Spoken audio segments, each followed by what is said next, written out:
This is WEBurlesque. Hi, this is Professor M. Hi, this is Ivy Fairy. This is Ginger Snaps. Hi, this is Hottie Hazelnut. Hi, this is Pearl Buttons, and you're listening to WEBurlesque Season 10.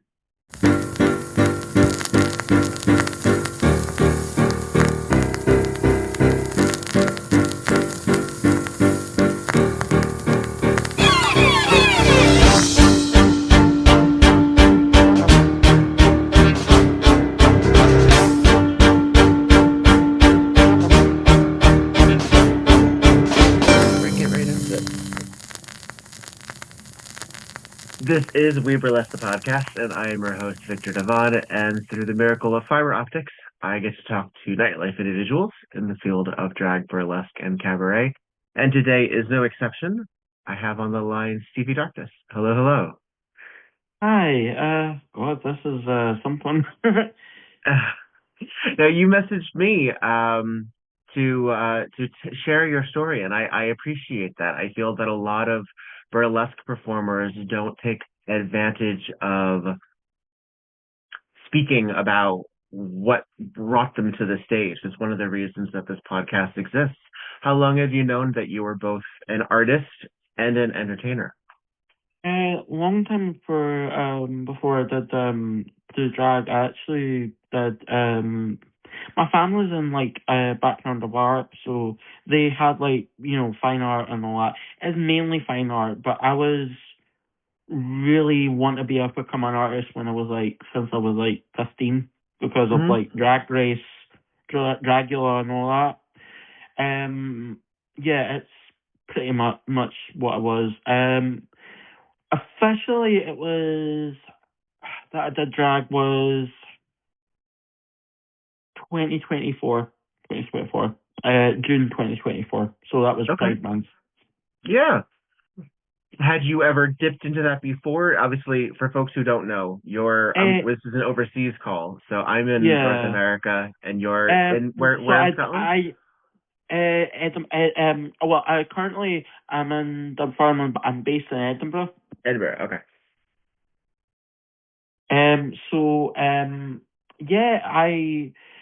I dipped my toes into drag was 2021, I would say. That was to do with drag makeup, but officially was June 2024. Well, obviously there's a difference between exploring gender or aesthetics or makeup or costuming or anything like that privately, but then also saying, let's do this in front of an audience. Yeah. What was that transition like for you? Oh, really easy actually. I was just rehearsing a lot when it came to doing the first number, and I was just okay, so do that kind of number, which is I did I mainly when I did drag, I did actually do many religious iconography vibes. So my first drag look was the Virgin Mary, which was very much that, or it was inspired by that. But I did flowers and I had these flowers and that. It was very good.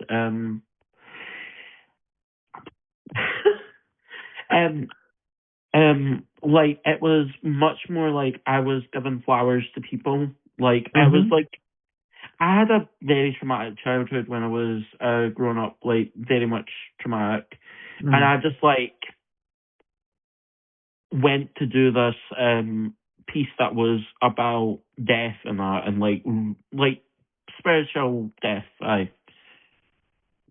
Yeah. Right. But, So sort of like a performance art piece. Performance art piece. Yeah.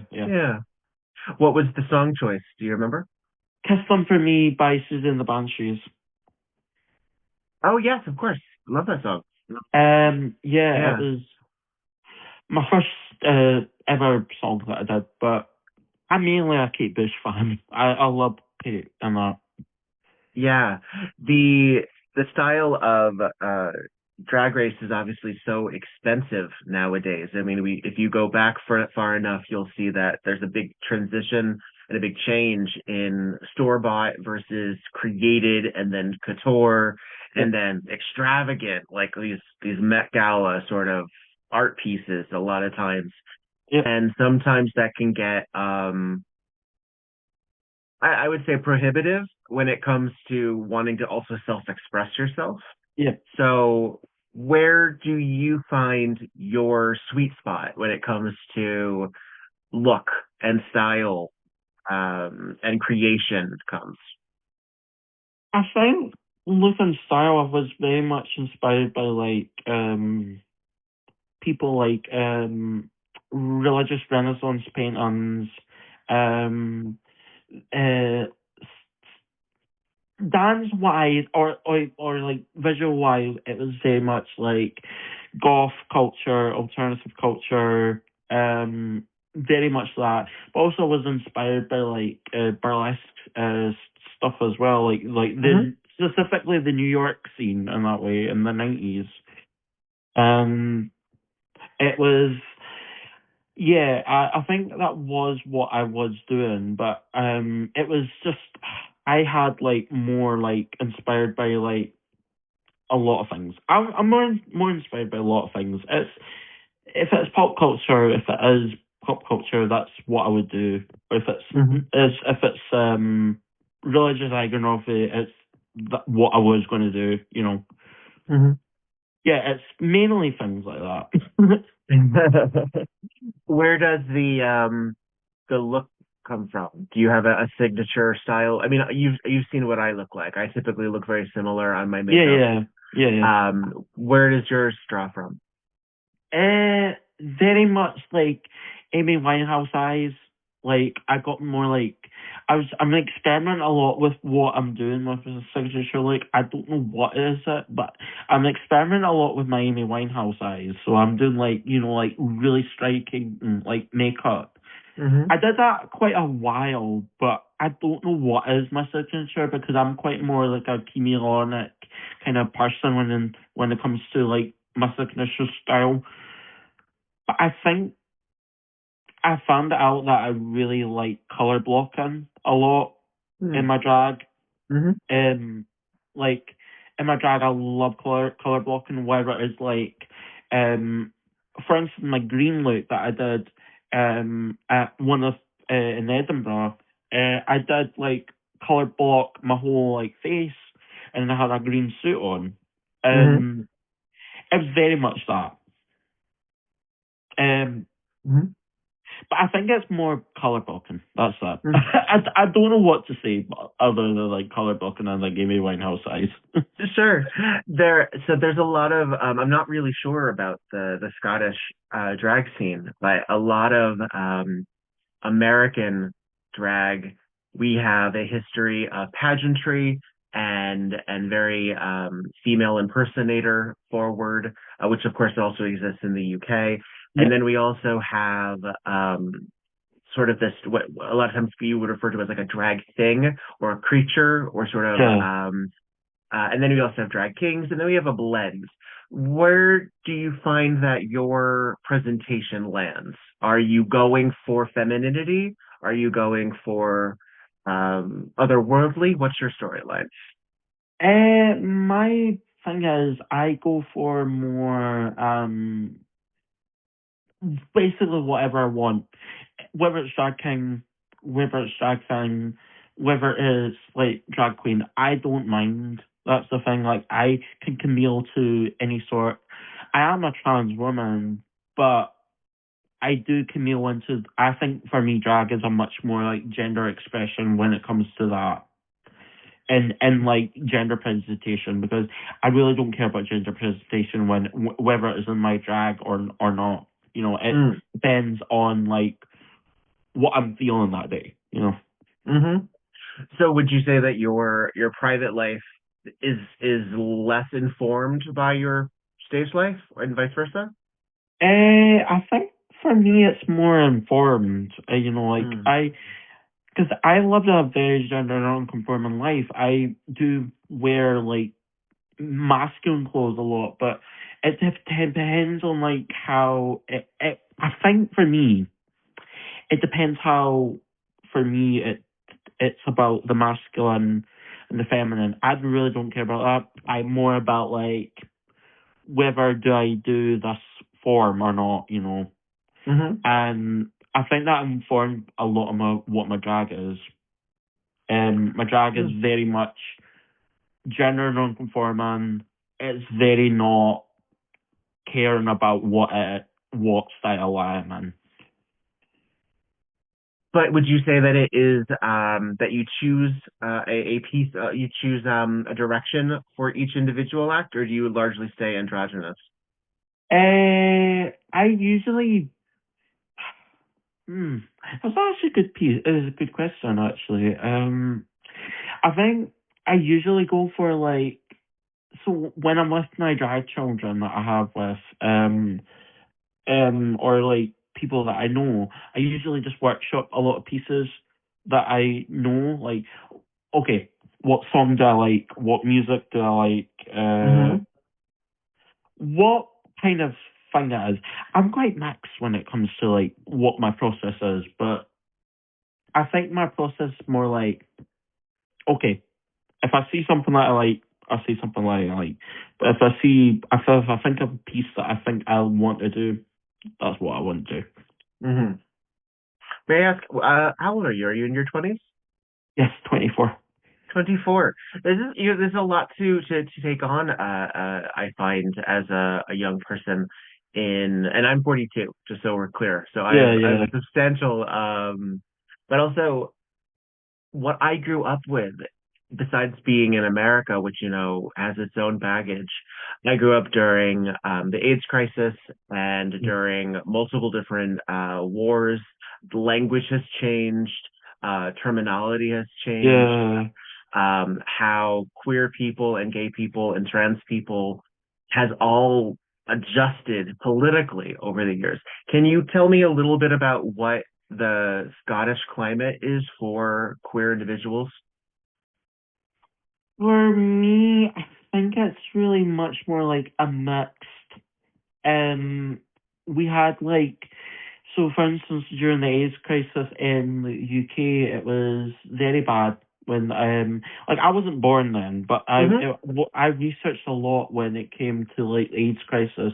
Like we've seen like how there was like gravestones there of like adverts saying like this person died of AIDS. Do not touch them or whatsoever. In terms of Scottish, I think for me like Scotland's getting better right now, but right now it's not getting better for trans people. It's getting better for gay people, but it's never getting better for trans people because for some reason I think we have the Scottish party called Reform that is not in power right now, but it has taken a lot of what the general election in that way in England and mainly in Scotland as well, because I was really shocked that Reform took 16% of the voting system in Scotland. But I am glad there is some progress coming in like the Scottish Green Party, which is kind of similar to the Democrats, I would say. I would say in Scotland. But they're very much like we're gonna like my current party is the current government. Sorry. Sorry, Carter, take your time. The current government is S10, which is like they've done a lot, but they haven't done a lot for like a lot of queer people in that way. So I think queer people for me, they had done like gay marriage, but queer people for me, I think hasn't asked the Supreme Court about what the ruling of a trans woman is. I know they can't do that, but like they ignored a lot of that stuff. But right now in Scotland is just a bit of a mixed thing. Yeah. Well, we're going back and forth too. I mean, one of the reasons that I keep bringing up America, not only because I live here, but I find that mostly my audience is going to be American as well. So the culture shock that I feel probably exists when other countries look at the United States right now Yeah. and what we're doing and the utter buffoonery that we're experiencing. Because we're a country, and I speak. I am critical of my country. I live here. I want to love it. I want to love it. However, I have spent most of my childhood and adult life being told by different individuals all the ways that I don't belong and all the ways that it would be better for other people if I didn't, and people that I care about as well. So, as someone who grew up in a very pro-immigrant household, in a we didn't really talk about it, but looking back, a pro-queer household, a feminist household, a civil rights household, I wonder sometimes, and frequently, really, how much America really has influence on other countries beyond what we think it does. Because we assume that it must, but we don't pay attention to a lot of like the prime ministers or who's in power or parliament, or, we don't know a lot about the every day-to-day business of other countries. We just think of them as concepts more often. So before we get into some more of your specifics, I'm curious, do you find that drag or just life in general is informed by whatever is going on in the United States right now? Yes, definitely. But also no at the same time. Yeah, sure. Because I think there's one show I'm not going to mention, but is in Calgate, which is somewhere in Edinburgh. But they ignore a lot of the stuff. Like, they don't do fundraising they only do fundraising for trans people, but they don't do fundraising for, like, immigrants, and they don't do fundraising for, like actual parties, like the Scottish Green Party in that way. I think that show in particular, I love that show, by the way, but for some, I'm very critical of, like, how they handle stuff like that. Like, for instance, they don't do a lot when it comes to acknowledging the president right now, which I find some places that are done not acknowledging the president, because they're often just like, we're going to ignore that, we're going to have like a good time, all that, which is fine, but I kind of wish they could acknowledge that. Yeah. Well, we have a lot of racism in our country, a lot of xenophobia. What is the culture in your scene specifically? Is it predominantly white? Is it intersectional? What are you finding? Oh, that's a good question. Predominantly it is actually white, but there is POC people coming in many places in the scene, in the drag scene, especially in my scene. There's some people who are POC trying to take up space, because there was only, like, before I started, there was only one black trans woman who did drag, and that she was the only black trans woman in that time. So it's getting better that she quit drag now, but it very much, we are now getting better with the POC scene and, like, things like that. I'm gonna probably shout out some names as well, like Sure. Saffron Cherry. That's a POC cabaret, and that actually that's hosted by a drag king called Butch Cassidy, and it's very much focused on POC people, whether it's white person or not, at the same time. And I think, as a white person myself, I feel like we should be acknowledging, like, okay, we're going to make some progress in the cabaret scene and the drag scene and the burlesque scene.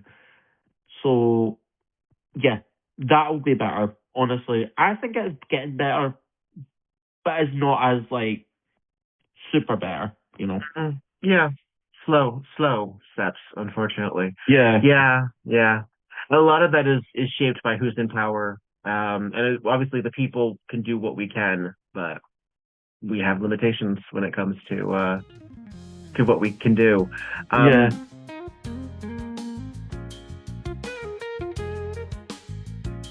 Hi, this is Viktor Devonne, and you're listening to WEBurlesque, the podcast, and I love you for it. I gotta tell you, this is still one of my very favorite things to do. I'm very happy, very proud, very honored that people download this and listen to me and a bunch of folks talk about why we love what we do. It's really great. It really, really is.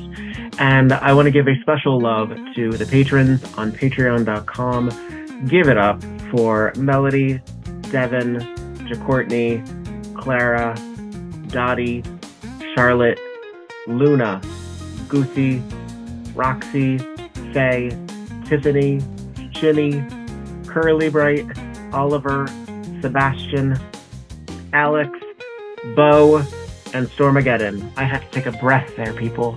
It's really lovely. It really is really, really, really lovely. I think it's so difficult to dedicate time and make shit happen, but I'm working on it. I'm trying. Goodness gracious. Please know that you mean the world to me. And if you would like to support me in any other way that is not money, please follow, like, subscribe, share, comment, do those things, and I won't charge you for it. It'll get me further out there, and more importantly, it'll get these people that I bring onto this show further out there as well. So, mwah, be well, darlings.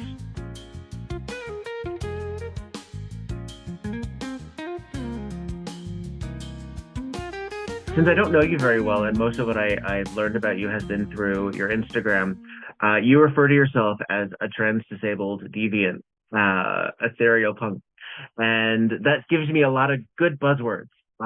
May I ask how your disability, whatever that may be, informs what you do on stage, if at all?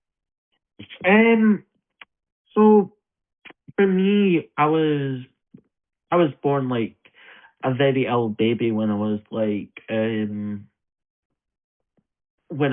born, but there was a lot of things like happening. I was born with a chromosome. I was born with a chromosome condition called chromosome 18q minus, and that is it's one of the rare chromosome disorders. But I think for me, my disability and my whole thing is that also I'm autistic as well, which that's counters that as well. And also I have what was that? I didn't catch that. Sorry, you're what? I'm autistic. Okay. And I have OCD as well. So okay. But I think mainly I had been discriminated a lot by people from like all over like college, or not like, well, in Britain it's called college. And the other one is, I like, for instance, like people on the street just called saying, oh, this thing I had this so common right now is that autistic people there's people who know about autism, but they say, oh, I know how it feels.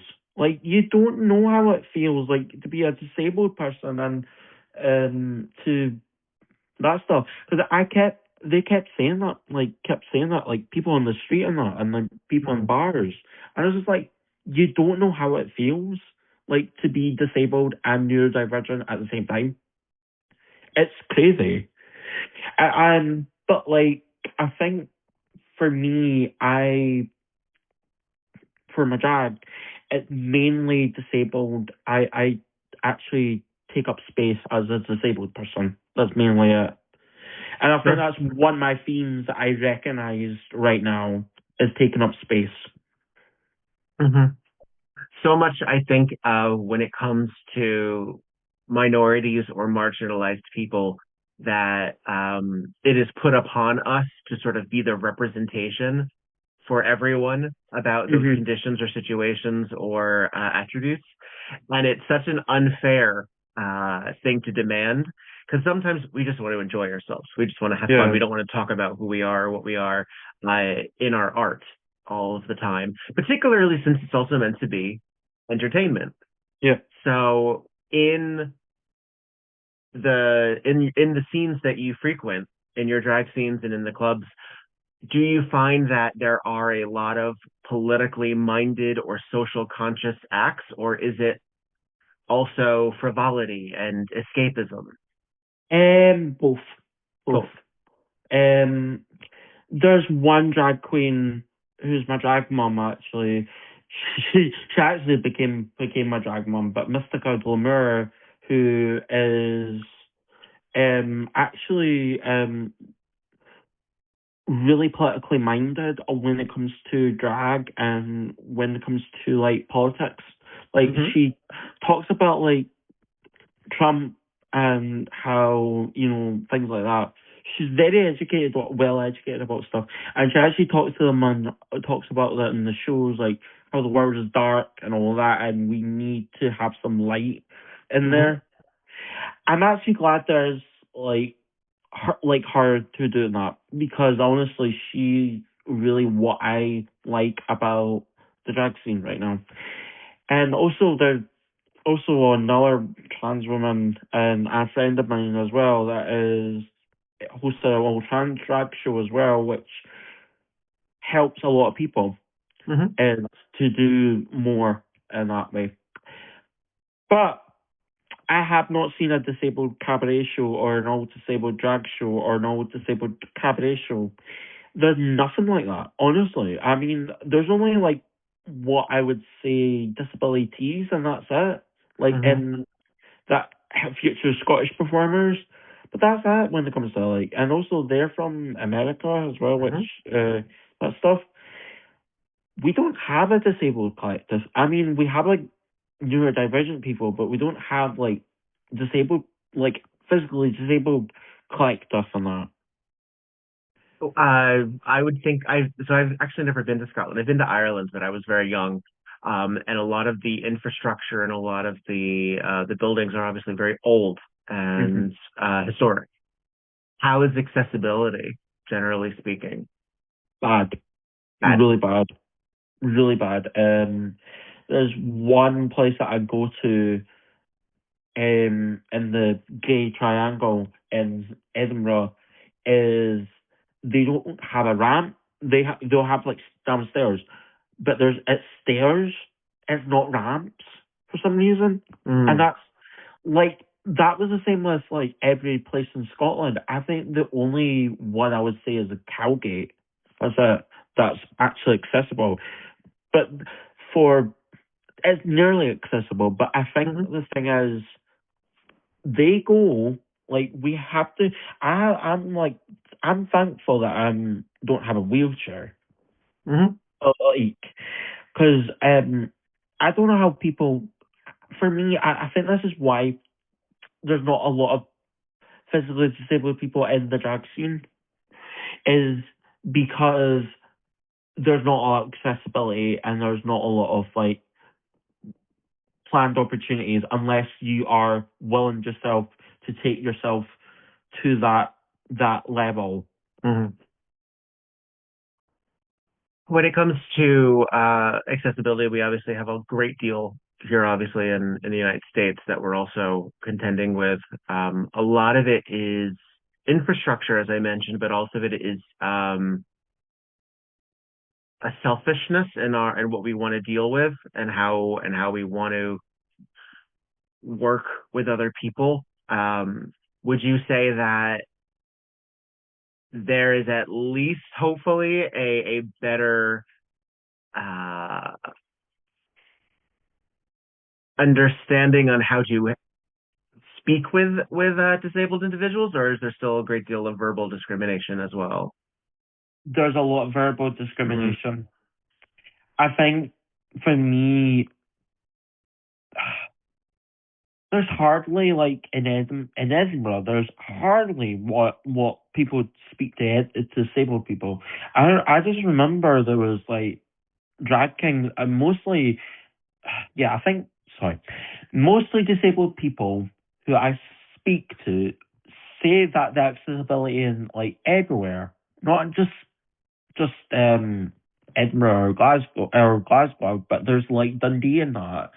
And there's most of the places in the venue are really not accessible. I think there's it's just I think we need to listen to disabled people that okay, how are we going to make this better? Because I had a talk with my drag son about this, and he agrees with me about like what it is. It really is just really bad that we don't have a lot of places to go to, and we don't have a lot of people to talk to. We don't listen to them. Mm-hmm. It's annoying. Yeah. Well, you said you've mentioned a drag family a few times, both that you were adopted essentially because you didn't specifically have a drag parent that shaped you, but sort of took you in, right? And you've also mentioned drag children and drag siblings. How big is your collective? Informally. Informally. So, House of Glamour, or what Mystica calls it, House of Glamour I think it's still House of Glamour. I'm friends with a lot of these other drag queens that are birthed from like Mystica, but technically my drag collective, the Bad Bitches of Drag, is actually me, two of my carers who are also my drag daughter and drag son, Lady Bid Spaghetti and Bangers and Twat. So, yeah, it's very small, but the Mystica's one, House of Glamour, is very fucking large because she birthed so many children. That's it's hard to be a parent these days. What is your relationship with your drag family? How involved in each other's work do you get? Because I mean, I have siblings, literal siblings, but we don't necessarily hang out day to day. But when it comes to chosen family, you very frequently it's a creative process as well. So I'm curious about your side of things. I actually hang out with two of these people. I literally I just go out and they just look after me and just like we talk as like mainly friends. We don't do say we're carer and client. We actually just talk as friends, and that's why I kind of wanted them to be inducted in them. One of them I didn't know very well when I was young, but I met them 3 years before I did drag, and I'm just oh my god, they're a really nice person, a really intelligent person. That's my autism that does that, honesty, and that. But I'm actually glad that I have two of my drag people that I have with, Yeah. And also I'm very close to my drag mother as well because she's quite local to me, so Edinburgh and that. So I'm actually glad that I talked to her as well. I talked to her about many things, not really a lot, but we're trying to do a lot more about not drag, but just more things in general life, man. Mm-hmm. When it comes to Scottish representation in the outside media, I have to admit, when it comes to drag, Launch Cheney obviously is one of the preeminent ones because she won Drag Race UK. You have some Americans as well who have informed Morgan McMichaels has used Scottish iconography, usually with the plaid and the tartan, rosé.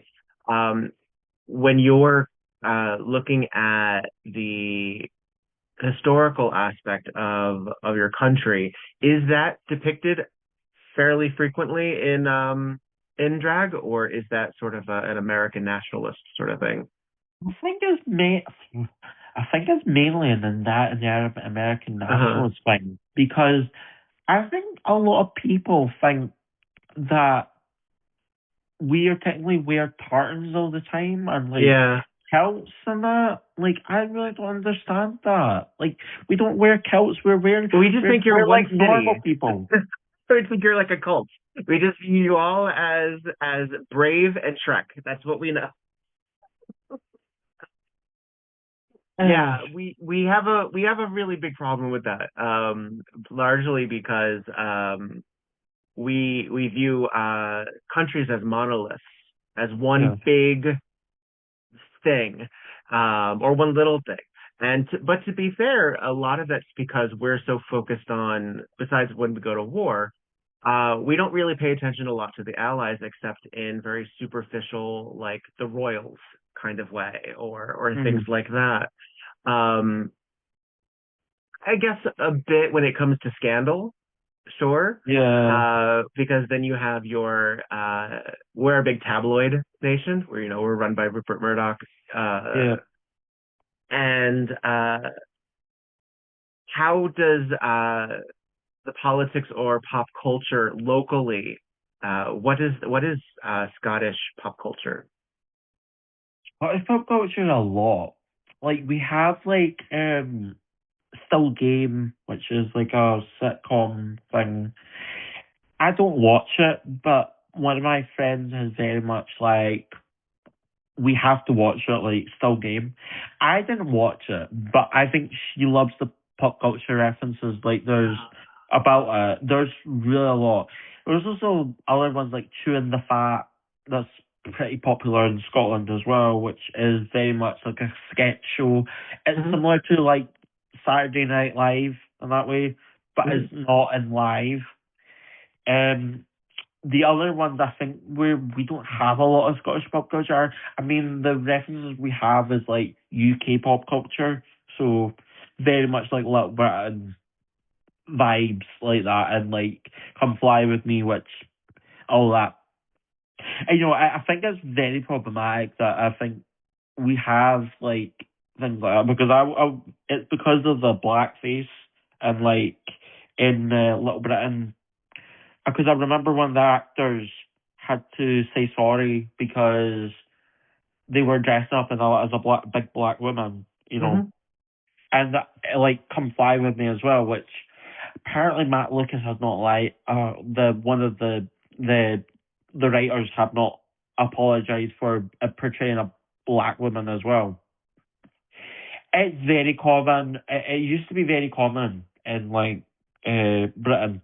It used to be very common, but now due to internet and like due to like social media and that, like I think it's mostly like now that people have called them out for that and basically just said, okay, we need to sort things out, like that. But I'm glad that I think things are getting better, but they're not getting better at the same time, because I think we need to get more pop culture stuff. Yeah. Well, what else interests you besides putting things on stage and preparing for that? What else do you vibe with? Are you a reader? Are you a hiker? What do you enjoy? I read comics, so I read indie comics a lot, but due to the website not shutting down, it was read comics online, which is a big like piracy thing, and I had to read it from it, and there was a lot of ones I read. I remember reading Saga. Saga was a really big one. That was Image Comics. That was I loved that one. Honestly, I loved that one. I actually cried during like when it finished its run, but it hasn't actually finished its run. But it's just like, oh wow. In terms of your drag, do you embellish? Do you sew? No. Fully. I just get stuff from Vinted and Temu. What's that? Like Vinted and then style it. Aye. Kind of like my mum does style some of it. She's beginning to style stuff like that. she's my manager. She's not part of the drag family, but she's my manager. She's just like, okay, we need to sew stuff, stuff like that. Who is this? My mum. Oh. So, she's the manager now. She's like, I kind of just talk to her about stuff, and she just gives me an idea of like what to wear for the dress. What did she think about all of this? Okay, so she did, when I was first started drag, she didn't think much of it because also she thought maybe I would get nervous and scared, or the drag artist would bully me. But since like over the nearly 2 years now of doing drag, doing drag, I feel like she loves it now. She loves it. She goes to see my... I often post Instagram videos, but she often likes the videos as well. And she also likes doing what I do as well. She goes to some of my shows as well, which is amazing.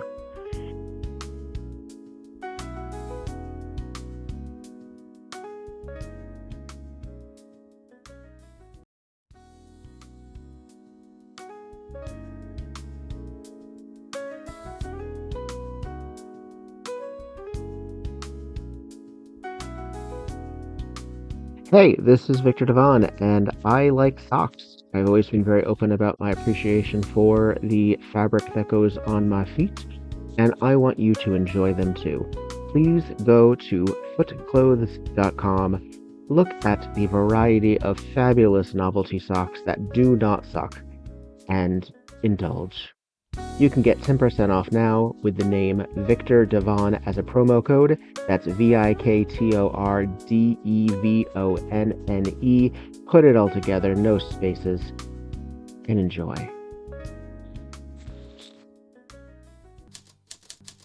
Tonight on Murder, She Wrote. Hooray! Hey. Yeah. It's kind of Piper Laurie and Brenda Vaccaro, but a love child. Thank goodness. I want to know her. Nails. Yeah, where's her series? That's what She's I want. fabulous. The son is Joaquin Phoenix. I know, isn't that nuts? And he is an ugly little kid. I'm sorry. We're just like, hey, remember when this guy was in this obscure Broadway show in 1976? Right? Look at him in those tight pants. Yum. Well, because there's not But a we lot do really get- going on. It's Yeah. unless you're listening to the dialogue, which frankly, audience at home, you can do without us. We're just Yeah, learning do your own about work, some of these damn it. backstory. But Right. Boswell put her up to it. Yeah. And then Trish had to be killed because she realized that Boswell didn't have her interests at heart because Teddy was the inheritor. Yeah. Playing her like a fiddle. Oswald knew it, and Trish just gulped it down like one of those martinis. And then tossed it onto the law. And then lost her head. Poor Trish. Trish loses her head. This is Viktor Devonne. And this is Petra Fried And this is Tonight. on Murder, She Wrote.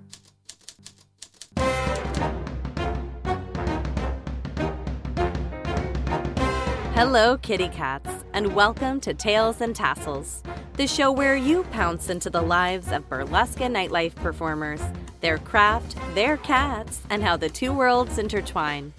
I'm your host, Gemma Smith. By day, I'm a manager at a kitten nursery, and by night, I host the Cabaret, New York City's cat-themed variety show. This podcast is for cat-loving creatives. Whether you're twirling your tassels on stage, chasing your next big idea, or just trying to keep your cat off your keyboard. Season 1 is streaming now, with interviews, solo episodes, and bonus chats with feline experts. And Season 2 will be back this October with even more. I'm truly passionate about growing a community of curious, creative, and cat-loving humans.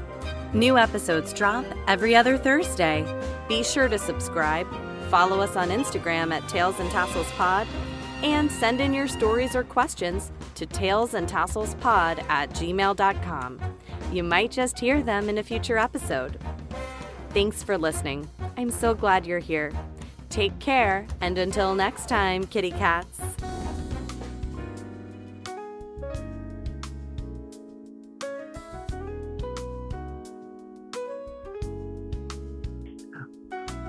When you were realizing your own gender identity, was that after or before you realized you were a performer? Did one help the other?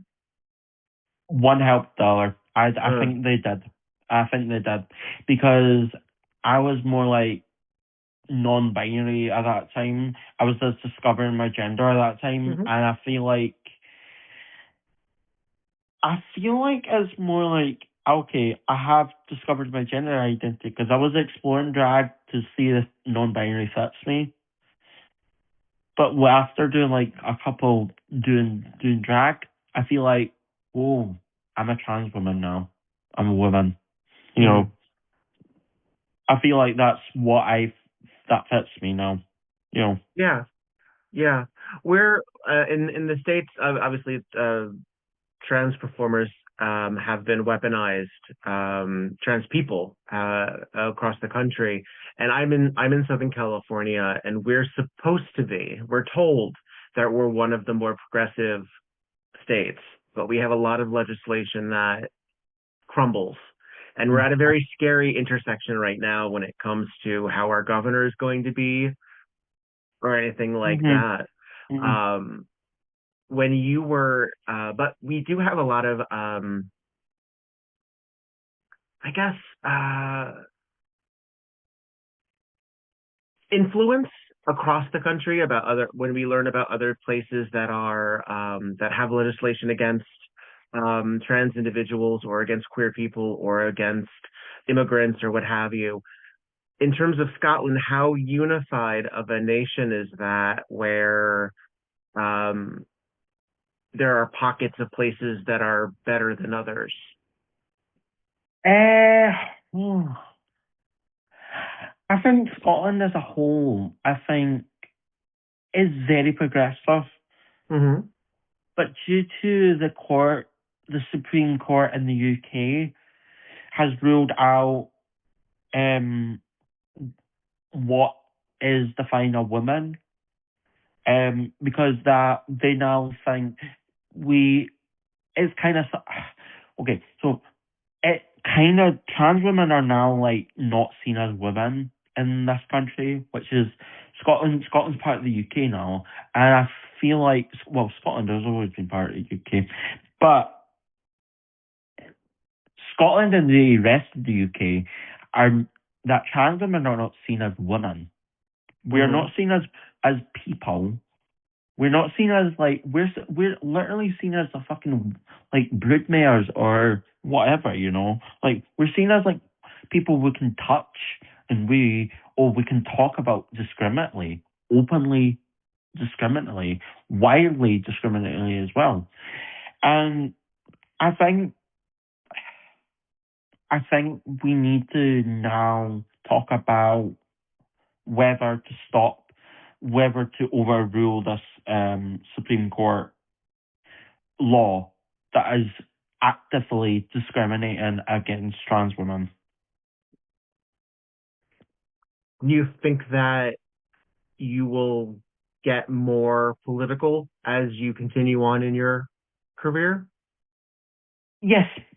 Yeah. Very much. I mean, I guess we sort of have to, don't we? Yeah. There was actually a story about this.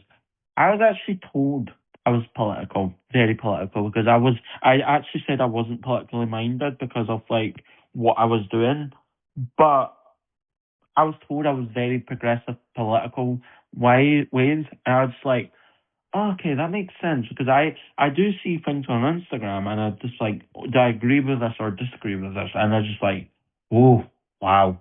It's just like really like, oh my God, like, I am very political. But I think I'm not very political in my drag or like even my burlesque. I think I'm more like, there's a bit of a political one, but they're a bit political, but that's it. I've done political drag before, but it's just not often. So hopefully in like the years that come, I will just probably do more research on like how to do political drag in a way. Yeah. Well, I mean, a lot of times we say that our bodies are political by sheer virtue of us being on stage, being seen, taking up space, doing these things. As someone who does sort of a draglesque performance art, what is it like exposing your body on stage? How is that? Oh, that's a good question. Actually, I feel very liberated.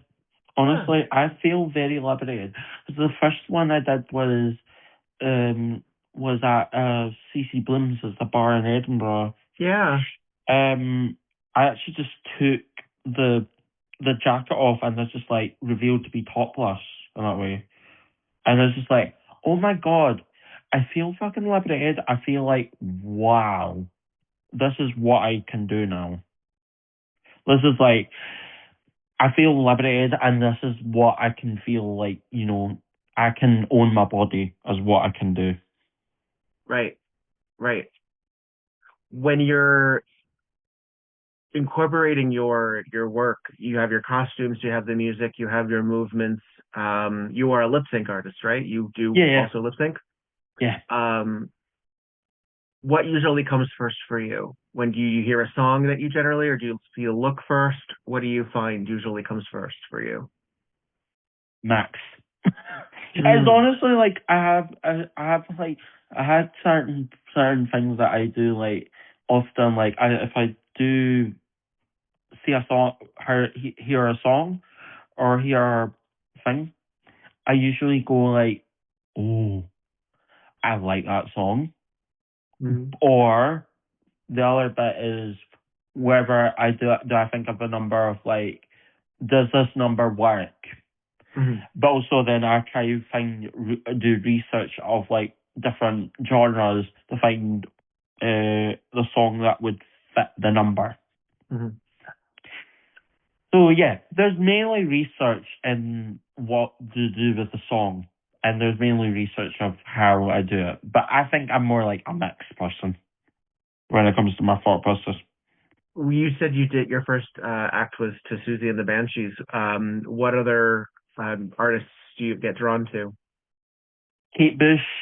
That's my main one. Because I did the 8 already, and that, like 8 songs, different songs all together. I did Joanna Newsom, did Bjork, did Future Islands. You like quirky ladies? Yeah, I like quirky ladies. I really do.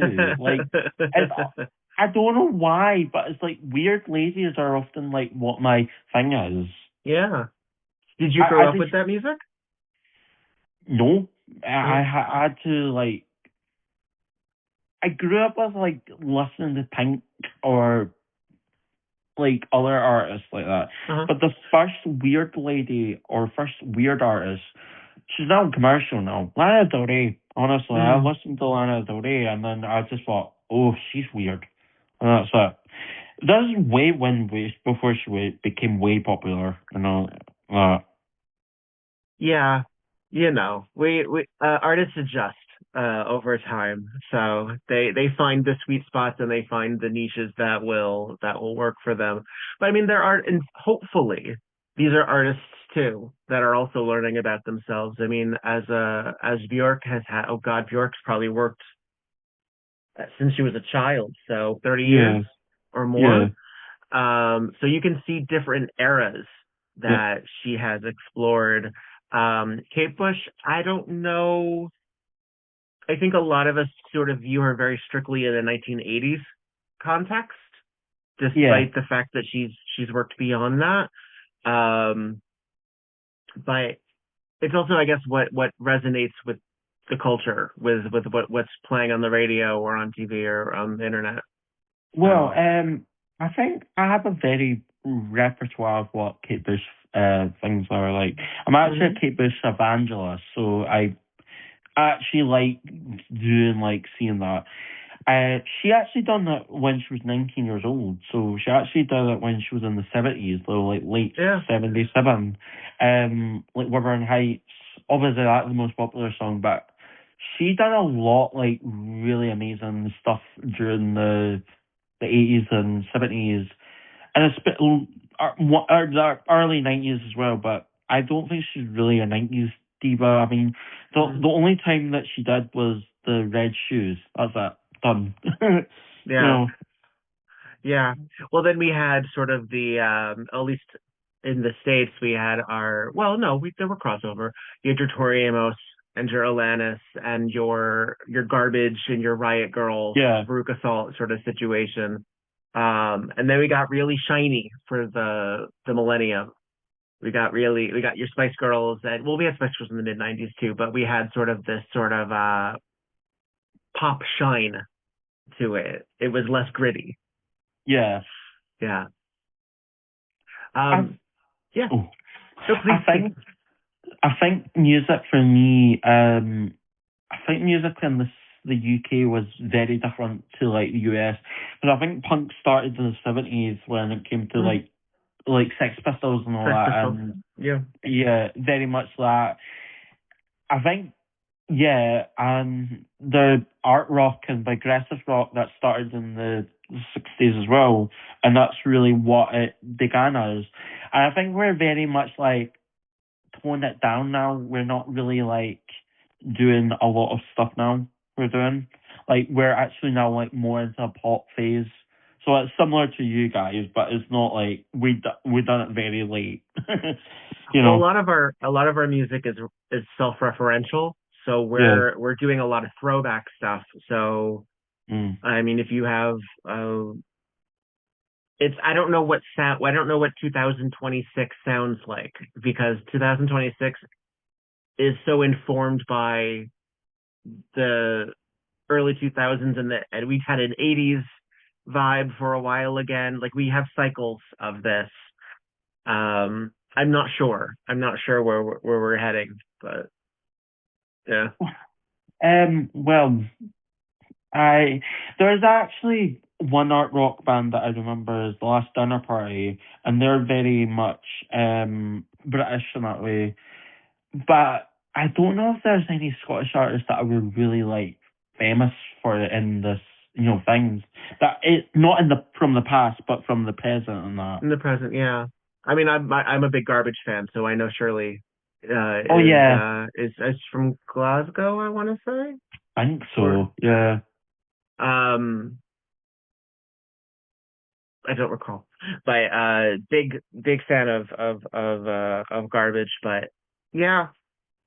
Well, I look forward to seeing how you continue to progress, because you're just starting out, young one. Welcome. You still have so much to go. You so much to learn about oneself, and I think, I hope that the queer elders are kind to you, and I hope that the young folks who are learning as well about who they are learn about the intersectionality of what's to come. I hear we're sort of going in a lot of different ways. America is sort of dealing with a lot of resistance to progress. Like, we're talking about making things great again, or going back in time, or regressive sort of policies. Woke is being used as a negative. I hope that the younger artists who are dealing with that all over again handle it in a much better way than a lot of the ones that I grew up with.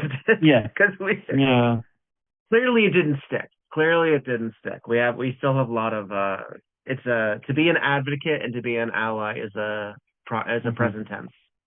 So, well, can you tell the folks that are listening the ways that they can keep in touch with what you've got going on? So you can can you contact me on Instagram at Stevie Darkness with no space. I am probably going to rebrand my name, but what are we thinking? Godless. It's Godless. But hope I will probably rebrand it after this episode.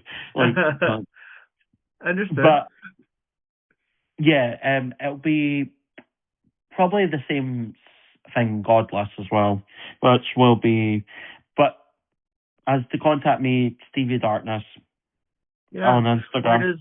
Where does the name come from?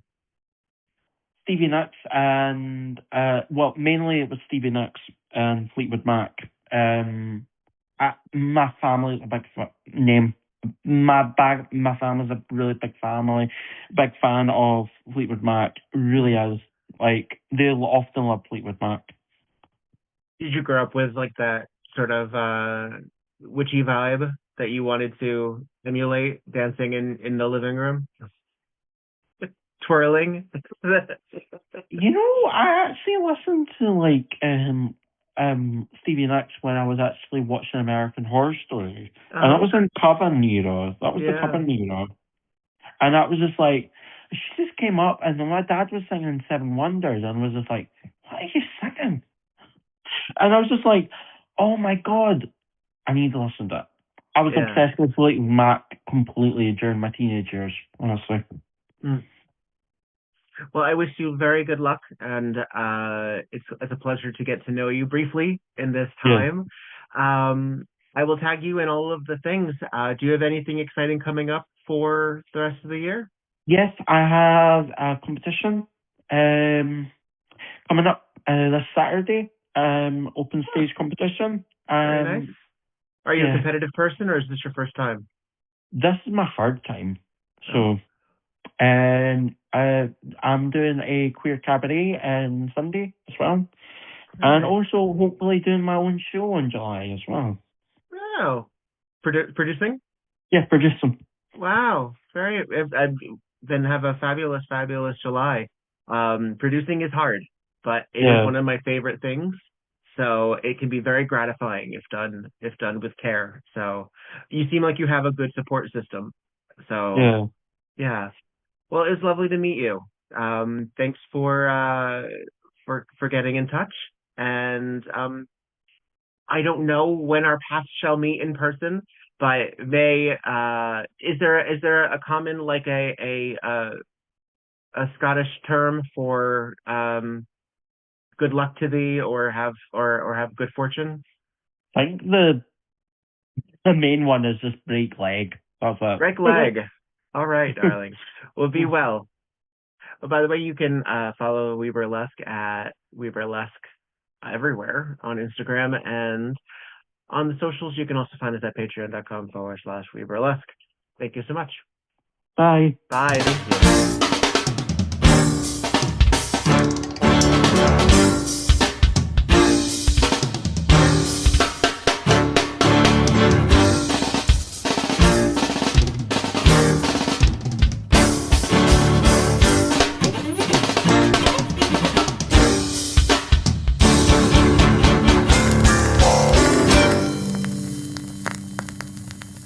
WEBurlesque the podcast, created, developed, and edited by Viktor Devonne. Podcast artwork by Logan Laveau.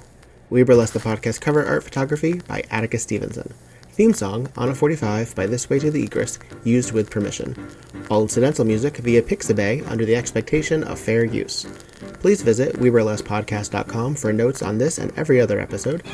Follow WeBurlesque and Viktor Devonne on just about every platform, and support the podcast via patreon.com/WeBurlesque. Don't got the cash? Please follow, subscribe, and give 5 stars on every platform you can get your hands on. It really does help. All original material is owned by Viktor Devonne and White Elephant Burlesque Corporation. All other materials property of their respective copyright. No infringement, while likely, is intended. This episode, and all episodes thereafter, are in memory of Lucky Charming. Miss you, friend.